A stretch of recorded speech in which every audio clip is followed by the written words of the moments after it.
হয়, নিশ্চয়কৈ অসম চৰকাৰখনে কঠোৰ যি পদক্ষেপ লৈছে চৰকাৰী ভূমিত বেদখলকাৰীসকলৰ বিৰুদ্ধে দেখিবলৈ পোৱা গৈছে। ৰাজ্যৰ বিভিন্ন প্ৰান্তত উচ্ছেদ চলোৱা হৈছে। সমান্তৰালকৈ দেখিবলৈ পোৱা গৈছে যে চামগুৰি সমষ্টিৰ পূৰ্বতে থকা বৰ্তমান কলিয়াবৰ সমষ্টিৰ বিভিন্ন প্ৰান্তত বেদখলকাৰীয়ে ভৰি পৰিছে। সেই বেদখলকাৰীৰ বিৰুদ্ধে ইতিমধ্যে যি দল সংগঠন আছে বা স্থানীয় লোকসকল আছে বা খিলঞ্জীয়া লোকসকল আছে, তেওঁলোকে বিৰোধ প্ৰকাশ কৰিছে যে তেওঁলোকক উচ্ছেদ কৰিব লাগে। মই বৰ্তমান উপস্থিত আছো কলিয়াবৰ সমষ্টিৰ এটা প্ৰান্তত, যি প্ৰান্তৰ নাম হৈছে যি আমনিৰ গাতে লাগি থকা এই অঞ্চলটোত, যি এটা সময়ত যদি আমি তাৰিখ ক'বলৈ যাওঁ বা চন ক'বলৈ যাওঁ, 1993 চনতে যি মিছা স্থিত যি মিলিটাৰী কেম্প আছে বা আৰ্মি কেম্প আছে, সেই কেম্পত থকা কিছু লোকক 17 পৰা 18 যি পৰিয়াল, তেওঁলোকক এই অঞ্চলটোত বসবাস কৰিবৰ কাৰণে অস্থায়ীভাৱে লিখিত যি প্ৰতিশ্ৰুতি দিছিল, সেই প্ৰতিশ্ৰুতি যিখন লিপিবদ্ধ হৈ আছিলে সেই কাগজসমূহত বৰ্তমান আছে। মই যদি ইয়াৰ বিষয়টো যদি মই পঢ়ি শুনাব বিচাৰো, আমনি ৰিজাৰ্ভত অস্থায়ীভাৱে স্পষ্টকৈ লিখা আছে, ঘৰ বান্ধি থাকিবলৈ লিখিত, আৰু যি আখৰখিনি যদি স্পষ্ট নহয়, পঢ়াত অসুবিধাৰ সন্মুখীন হৈছে, চৰকাৰৰ পৰা আমি বিকল্প পোৱাৰ পিছতে কিন্তু ইয়াৰ পৰা উঠি যাবৰ বুলিয়ে লিপিবদ্ধ কৰি ৰাখিছিল। তেতিয়া দিনতেই 28/1/1993 চনতে ইয়াত লিপিবদ্ধ কৰিছিল 17টা পৰা 18টা পৰিয়ালক ইয়াত অস্থায়ীভাৱে ঘৰ বান্ধি থাকিবৰ কাৰণে ঘৰ নিৰ্মাণ কৰি থাকিবলৈ দিছিল।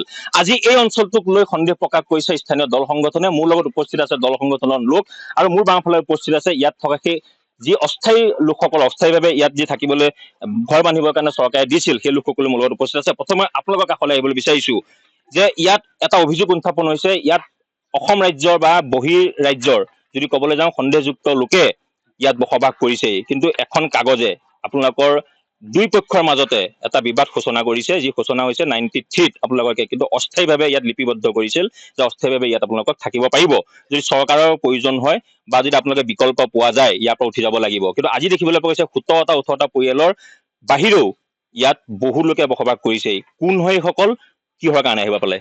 হয়, মই আপোনালোকৰ মাধ্যমেৰে জনাব বিচাৰো, আমাক যেতিয়া 93 চনত এভেকশ্যন কৰা হৈছিলে আৰ্মি কেম্পৰ পৰা, তেতিয়া আমাক 17 পৰা 18টা মানুহক ইয়াত অস্থায়ী হিচাপে থাকিবলৈ দিয়া হৈছিলে। গতিকে এতিয়া বৰ্তমান 2026 চনলৈকে ইমান মানুহ আহি ভৰ্তি হৈছে ইয়াত, সেইখিনি আমি নাজানো, ক'ব নোৱাৰিম ক'ব আহিছে। গতিকে চৰকাৰে যদি উচ্ছেদ কৰিব বিচাৰিছে তেখেতসকলক কৰক, যিসকলে নতুন আহিছে। কাৰণ আমি আগৰ পৰা আছো, 93 চনৰ পৰা আমাৰ কেম্পত নিজৰববীয়া মাটি আছিলে, সেইখিনিৰ পৰা উচ্ছেদ কৰি ইয়াত বসবাস কৰিবলৈ দিছিলে। গতিকে আমি ইয়াত সৰুৰে পৰা ডাঙৰ দীঘল হলো। আমি চৰকাৰৰ পৰা এটাই আহ্বান জনাম যে আমি ইয়াত থাকি আৰু যাতে মৰণ কৰিব পাৰো, ইয়াৰ পৰা যাতে উচ্ছেদ আমাক নকৰে। আপোনালোকে যিহেতু কৈছে যে আপোনালোকে অচিনাকি মানুহ, যেতিয়া ইয়াত সেই সকল লোকে ঘৰ বান্ধিছিলে তেতিয়া আপোনালোকে কি কৰি আছিল? আপোনালোকৰ পদক্ষেপ একো নাছিল নেকি? হয় হয়, সেইকাৰণে মই সেইটো জনাব বিচাৰিম। এতিয়া যোনে আহে তেখেতৰ ৰিশ্তেদাৰ তেওঁ হয়, জোঁৱাই হয়, কাৰোবাৰ নিজৰ মাহীয়ে হয়, মুহা হয়, সেইমতে আহি এতিয়া নিজৰ অভিযোগ সেইটোৱে চৰকাৰখনৰ পৰাই হওক বা খিলঞ্জীয়া লোকসকলৰ অভিযোগ এটাই যে পোনপ্ৰথমে আপোনালোকৰ লোকসকলে প্ৰথমে এটা ঘৰ বান্ধিব, তাৰপিছত আপোনালোকৰ যি পৰিয়ালবৰ্গ আছে তেওঁলোকক আনি বেদখল কৰে। অভিযোগ সেইটোৱে ইয়াত পুনৰাবৃত্তি ঘটিছে নেকি? পুনৰাবৃত্তি মানে ক'বলৈ বিচাৰিম যে বাকী চবকতো মই চিনি নাপাওঁ, গতিকে যিসকল বহিছে সিহঁতক সুধিলে চাগে গম পাব। হয়, নিশ্চয়কৈ। প্ৰথমে 17টা ঘৰ, তাৰপিছতে আহি পালেহি এতিয়া দেখিবলৈ পোৱা গৈছে প্ৰায় 100ৰ ওপৰত ঘৰ আছে ইয়াত। চৰকাৰী ভূমি বেদখল কৰিছে, আপোনালোকে অভিযোগ কৰিছে, কাগজ আছে তেওঁলোকৰ আগত হাতত। ইয়াত দেখিবলৈ পোৱা গৈছে যে অস্থায়ীভাৱে ইয়াত ঘৰ নিৰ্মাণ কৰিবলৈ কাৰণে তেওঁলোকক এটা লিপিবদ্ধ কৰিছিল সেই সময়তে 93-ত। কি ক'ব এই ক্ষেত্ৰত? হয়, যিটো সময় মিছা আৰ্মি কেম্পখন গঠন কৰা হৈছিল, স্থাপন কৰা হৈছিল, সেই সময়ত কিছু ঘৰ মানুহক অস্থায়ীভাৱে সেই সময়ৰ মন্ত্ৰী মহোদয়ে ইয়াত দিছিল। যেতিয়া বিকল্প বা তেওঁলোকৰ পাট্টা মাটি হ'ব তেওঁলোকে গুচি যাব।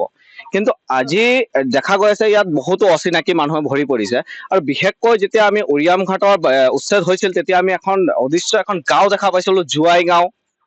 এই জোৱাই গাঁৱৰ পৰিণতি আমনিত দেখা গৈ আছে।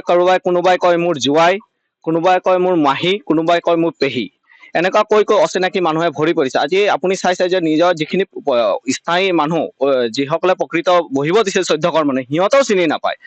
আৰু যেতিয়া আপুনি এইসকল গাঁৱত সন্ধিয়াৰ পিছত যদি তেওঁলোকৰ, আপুনি এতিয়া আহিছে, সন্ধিয়াৰ পিছত যদি আহে তেওঁলোকৰ অন্য এটা ৰূপত পাব। কিয় আহিছ, কিয় আমি ইয়াত লোকেল হয়, এনেকা এইসকল মানুহে তেওঁলোকৰ এই আত্মীয় স্বজন হৈ ৰূপে ওলাই আহে। কি বিচাৰে এতিয়া? কঠোৰ হাতেৰে এইসকলক উন্নতি পলমে বুলডোজাৰ চলাব লাগে, উন্নতি পলমে।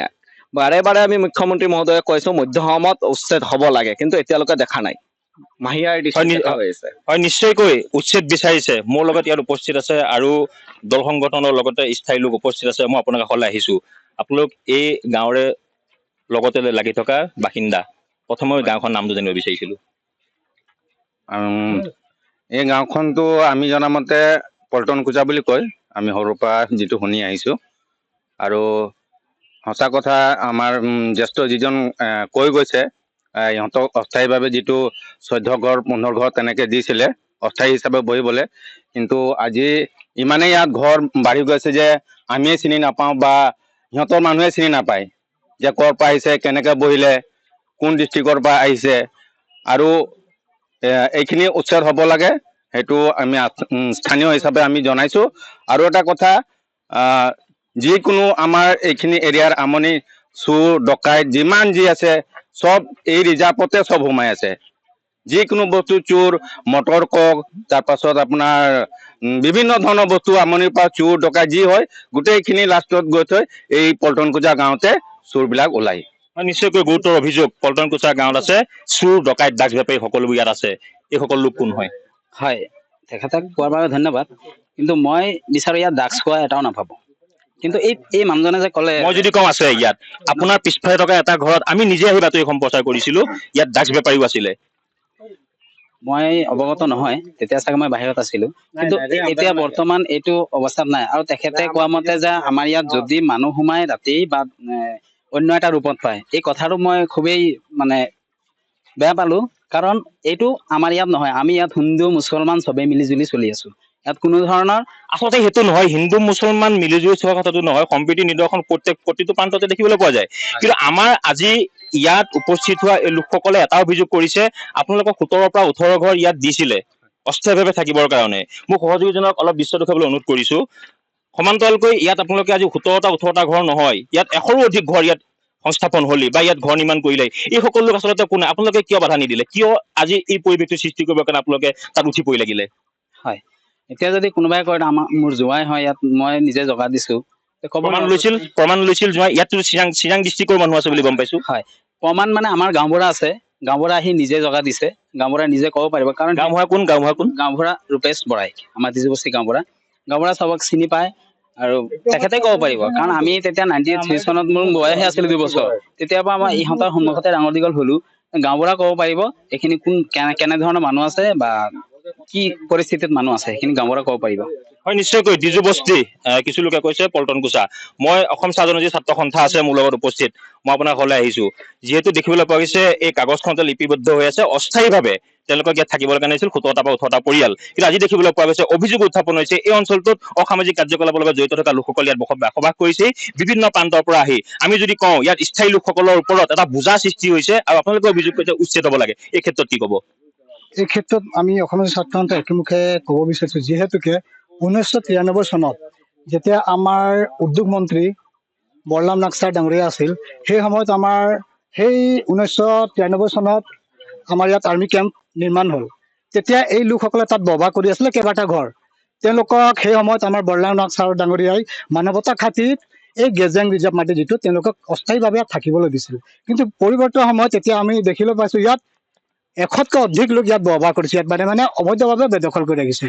আমি দেখিছো পূৰ্বতে চৰকাৰখনে বা বৰ্তমান চৰকাৰখনে অসমৰ বিভিন্ন প্ৰান্তত যিসকল মানে আগ্ৰাসন একাংশ শ্ৰেণীৰ লোকে আজি ৰিজাৰ্ভ মাটিয়ে হওক বা গেজেং মাটি হওক বা আমাৰ ফৰেষ্ট লেণ্ড মাটিখিনি তেওঁলোক অবৈধভাৱে বেদখল কৰাত তাৰ চৰকাৰখনে উচ্ছেদ অভিযান যি কাৰ্যসূচী হাতত লৈছিল, তেতিয়া আমি অসম চৰকাৰক আমি এখন মানে আদৰণি জনাইছো, যিহেতুকে অবৈধভাৱে বেদখল কৰা লোকসকলক তেওঁলোক উচ্ছেদ কৰিছে। কিন্তু উচ্ছেদ কৰাৰ লগে লগে আজি চিৰাং ডিষ্ট্ৰিক্টতে হওক, উৰিয়াম ঘাটতে হওক, যিসকল উচ্ছেদ কৰিলে সমান্তৰালভাৱে সেইবিলাক শ্ৰেণীৰ লোক আজি নিশাৰ কালত আহি কিছুমান এৰিয়াত তেওঁলোক মানে ৰাতি সোমাই প্ৰৱেশ কৰি আজি এইবিলাক এৰিয়াত মানে তেওঁলোকে এটা মানে বেদখলৰ সৃষ্টি কৰিছে।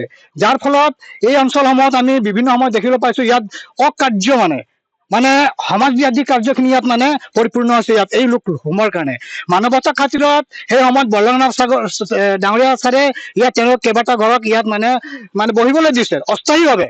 কিন্তু তেওঁলোকৰ এটা জ্ঞান আছিল নে নাই আজি তেওঁলোকক আমি ক'ব বিচাৰো অসম ছাত্ৰ সন্থাৰ তৰফৰ পৰা তেওঁলোক যিটো মাটিত আজি বসবাস কৰি আছে আজি পূৰ্বৰ পৰা এই মাটিটোৰ কোনো তেওঁলোকৰ নথি পত্ৰ নাই মানে গাৰ্জিয়ান ছাড়া মই বাৰে বাৰে কৈ আছো এইটো তেওঁলোক দুখ প্ৰকাশ কৰিব নোৱাৰে এটা মানুহ আজি পূৰ্বৰ পৰা যদি এটা মাটিত বসবাস কৰে সেই মাটিটোৰ তেওঁলোকৰ নথি পত্ৰ হ'ব লাগে আৰু নিশ্চিতভাৱে আপোনালোকে জানিব লাগে যে ৰিজাৰ্ভ মাটি গেজেং মাটি বা ফৰেষ্ট লেণ্ড মাটি কি হয় এইটো কি প্ৰক্ৰিয়া মাটি তাত আজি নহ'লেও কালি উচ্ছেদ কৰিব গতিকে ইয়াত এক শ্ৰেণীৰ লোক ইয়াত ৰাতি নিশা আহি আৰু চৰকাৰক আমি আহ্বান জনাইছিলো আৰু এই সময়ত আদৰণি জনাইছিলো কিন্তু এই লোকসকলক উচ্ছেদ কৰাৰ লগে লগে লোকসকল ক'ত বসবাস কৰিছে ক'ত সোমাইছে সেইটো কিন্তু চৰকাৰখনে তদন্ত নকৰিলে যাৰ ফলত আজি এই সমস্যাটো ইয়াত দেখিবলৈ পাইছো গতিকে আমি অসম ছাত্ৰ সন্থা ইয়াৰ স্থানীয় ৰাইজ আমি একেমুখে গৰিহণা দি ক'ব বিচাৰিছো যিসকল অবৈধভাৱে ইয়াত মানে বেদখল কৰি ৰাখিছে তেওঁলোকক অতি শীঘ্ৰে উচ্ছেদ কৰিব লাগে আৰু যিসকলক আমাৰ বৰলাম নাথ ডাঙৰীয়াই অস্থায়ীভাৱে ইয়াত বসবাস কৰিব দিছিলে তেওঁলোকে যাতে ইয়াৰ ওপৰত আপত্তি কৰি যিসকল ইয়াত মানে ৰাতি নিশাত সোমাইছিলে প্ৰৱেশ কৰিছে তেওঁলোকক যাতে তেওঁলোকে ইয়াৰ পৰা ওলাব লাগে বুলি আমি একেমুখে গৰিহণা দি আৰু ক'ব বিচাৰিছো হয় নিশ্চয়কৈ মই প্ৰকাশলৈ আহিম মই আপোনাৰ আকৌ পুনৰবাৰ আহিছো কি ক'ব যিহেতু অস্থায়ীভাৱে বসবাস কৰিব দিয়াৰ পিছত অভিযোগ উত্থাপন হৈছে ইয়াত 17 পৰা 18টা পৰিয়াল আপোনালোকক অস্থায়ীভাৱে থাকিবলৈ দিছিলে আপুনি যিহেতু গাঁওখনৰ জ্যেষ্ঠ যেন লাগিছে মই আপোনাৰ কাষলৈ আহিছো প্ৰথমতে কেইটা পৰিয়াল আছিলে এতিয়া কেইটা পৰিয়াল হ'ল এতিয়া এই 15-17টা যে ঘৰ এইটো ৰাইট এইটো আমাৰ গাঁওবুঢ়াই কৈছিল যে তোৰ 13-14 ঘৰ আছে মানে সেইটোৱেই এতিয়া এই মানুহখিনি যে বহিছে এই যিসকল লোক আহিছে কোনোবা কৈছে চিৰাং ডিষ্ট্ৰিক্টৰ মানুহ আছে কোনোবা কৈছে উৰিয়ামঘাটৰ মানুহ এইসকল নাই মানুহ নাই ইয়াত কেনেকৈ বহিলে এইসকল লোকক আপোনালোকে বাধা কিয় নিদিলে যিহেতু আপোনালোকক চৰকাৰে কি আমি ঘৰত নাথাকো আহি পেলাই ঘৰ বনাইছে সিহঁতে ঘৰ বনাইছে আমি ক'ত যাম তেনেকে ঘৰ বনাইছে এনেকৈ হয় নেকি চৰকাৰী ভূমি বেদখল এনেকৈ হয় নেকি ইয়াৰ আমাৰ লগত যে কেইটা আছিল চবতো মৰি গ'ল মই একলাহে আছো পুলিচ প্ৰশাসন আছে তেখেতে কোৱা নাই যদি নাই হয় নিশ্চয়কৈ এনেদৰে দেখিবলৈ পোৱা গৈছে এতিয়া আমনি ডিজু বস্তিত মই প্ৰথমে উল্লেখ কৰিছো যে 17টা পৰা 18টাকৈ পৰিয়ালক বলৰাম নাগ মন্ত্ৰী থকাৰ অৱস্থাতে অস্থায়ীভাৱে তেওঁলোকক ইয়াত লিপিবদ্ধ কৰি ৰখা হৈছে এই কথা মোৰ নহয় আমি বনাই কোৱা কথা নহয় বা আমাৰ মনে সজা কথা নহয় লিপিবদ্ধ কৰি ৰাখিছে তেওঁলোকে দিয়া কাগজৰ পৰাই দেখিবলৈ পোৱা গৈছে তেওঁলোকে যি লিখি ৰাখিছে যে অস্থায়ীভাৱে ইয়াত বসবাস কৰিবৰ কাৰণে তেওঁলোকক যি লিপিবদ্ধ কৰি দিছিলে প্ৰতিশ্ৰুতি দিছিল তাৰ বিপৰীতে কিন্তু আজি দেখিবলৈ পোৱা গৈছে ইয়াত 100কৰো অধিক পৰিয়াল ইয়াত অদৃশ্যভাৱে আহি বা চিৰাং ডিষ্ট্ৰিক্টৰ বুলি কৈছে উৰিয়ামঘাটৰ বুলি কৈছে তেওঁলোকে ইয়াত বাসিন্দা হ'লেই তেওঁলোকে ভোটত নাম উঠাইছে বা ইয়াৰ ৰেচন কাৰ্ডত নাম উঠাইছে সকলোবোৰ তেওঁলোকে যাৱতীয় কাগজ পাতি তেওঁলোকে কৰিছে ক'ৰবাত নহয় ক'ৰবাত কোনোবা চৰকাৰী আমোলাও ইয়াত জড়িত আছে গাঁও প্ৰধানজন ইয়াত জড়িত থকাৰ সন্দেহ আছে যিহেতু গাঁও প্ৰধানজনৰ নিৰ্দেশৰ বিপৰীতে কোনো কাৰণতে ইয়াত বসবাস কৰিব নোৱাৰে উচ্ছেদ বিচাৰিছে আমনিস্থিত স্থানীয় বা যি দল সংগঠন আছে সকলোৱে উচ্ছেদ বিচৰা দেখিবলৈ পোৱা গৈছে